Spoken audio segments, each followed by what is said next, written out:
Hello friends, welcome back to my channel. मेरे channel पे आप सभी को स्वागत है।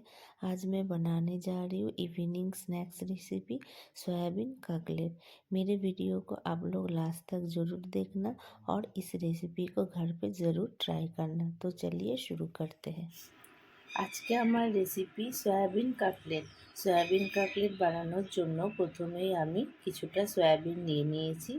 এটাকে এবার আমি গরম জলে একটু ধুয়ে নেব।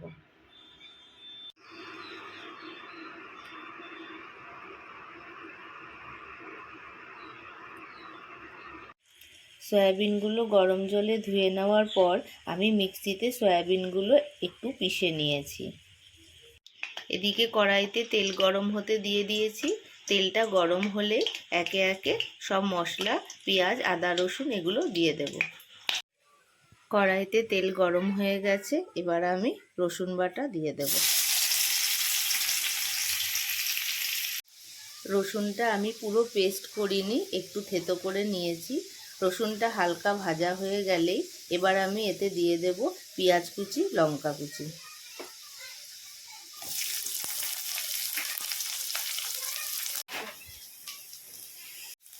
পেঁয়াজটা হালকা ভাজা ভাজা হয়ে গেলে এতে আমি দিয়ে দেব পরিমাণ মতো লবণ আর ডেইলি ইউজের মশলাগুলো সব। আমি এতে একে একে ডেইলি ইউজের মশলাগুলো দিয়ে দিয়েছি, যেমন ধনের গুঁড়ো, জিরের গুঁড়ো, স্বাদ মতো লবণ, হলুদ, গরম মশলা গুঁড়ো, লঙ্কার গুঁড়ো। এবার মশলাটায় অল্প একটু জল দিয়ে কিছুক্ষণ কষিয়ে নেব।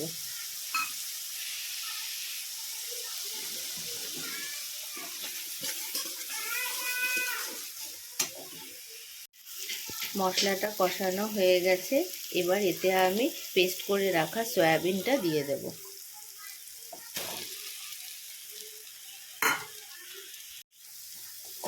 সয়াবিনটা দিয়ে এটাকে একটু হালকা নাড়াচাড়া করব। এদিকে আমি একটা আলু সেদ্ধ করে রেখেছিলাম। সয়াবিনটায় আটো ভাব আনার জন্য এই আলুটা সয়াবিনের মধ্যে দিয়ে দেব।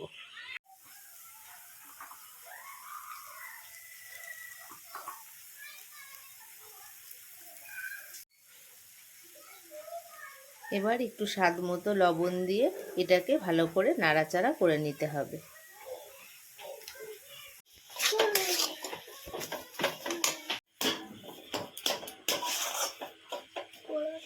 এইভাবে কিছুক্ষণ আমি নাড়াচাড়া করে নেব। এরপরে এতে অ্যাড করব ভাজা মশলা। ভাজা মশলাটা অ্যাড করার পরে এটা আমি গ্যাস বন্ধ করে দেব। এই ভাজা মশলাটায় আমি দিয়েছি ধনে, জিরে আর শুকনো লঙ্কা খালি খোলায় টেলে নিয়ে তারপরে পেস্ট করে রেখেছি। এটা আমি বাড়িতেই বানিয়েছি। এটাকে আমি এবার একটা পাত্রে নামিয়ে নিয়েছি। এটাকে এখন কিছুক্ষণ ঠান্ডা হতে দেব।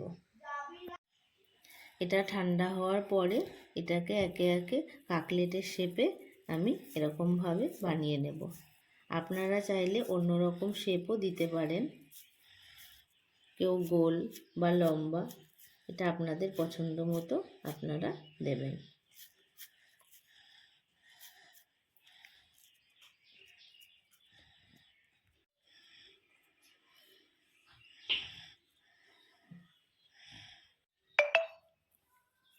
এইভাবে এক এক করে আমি সমস্ত কাটলেটগুলো বানিয়ে নেব।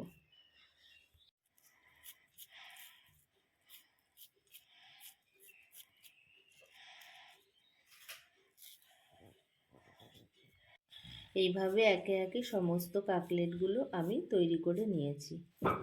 এবার একটা বাটিতে আমি একটা ডিম ফাটিয়ে নিয়েছি, এতে সামান্য পরিমাণ লবণ দিয়েছি আর একটু গোলমরিচের গুঁড়ো দিয়েছি। এবার আমি এটাকে ভালো করে ফাটিয়ে নেব। এবার আমি কাটলেটগুলোকে একটা একটা করে ডিমের গোলায় ডুবিয়ে বিস্কুটের গুঁড়োতে কোট করে নেব।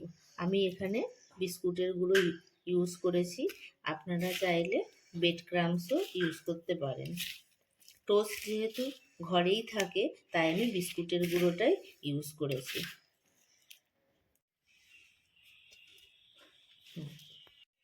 এইভাবে একে একে সমস্ত কাটলেটগুলো রেডি করে নিতে হবে। সমস্ত কাকলেটগুলো ফ্রাই করার জন্য রেডি হয়ে গেছে। এবার আমি এটাকে ফ্রিজে আধ ঘন্টার জন্য সেট হতে দেব। কাকলেটগুলো আমি ফ্রিজ থেকে বার করে নিয়েছি। এবার একে একে ফ্রাই করে নেব। এদিকে দেখুন কড়াইতে তেল গরম হয়ে গেছে। এবার একে একে আমি ফ্রাই করে নেব।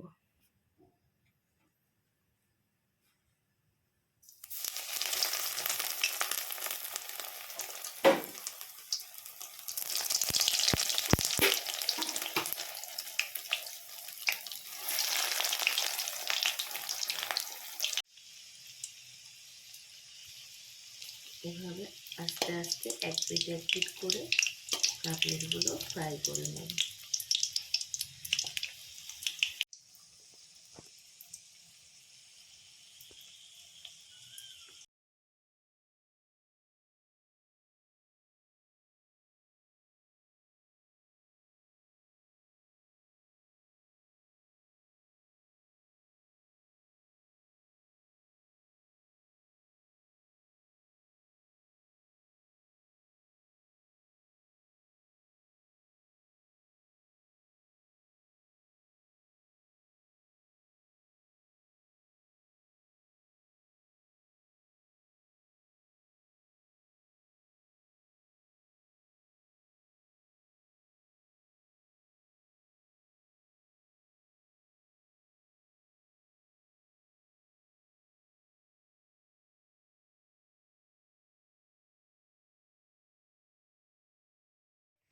দেখুন সয়াবিন কাকলেট একদম রেডি হয়ে গেছে। আপনারাও বাড়িতে অবশ্যই ট্রাই করবেন এবং আমাকে কমেন্ট করে জানাবেন কেমন হয়েছে।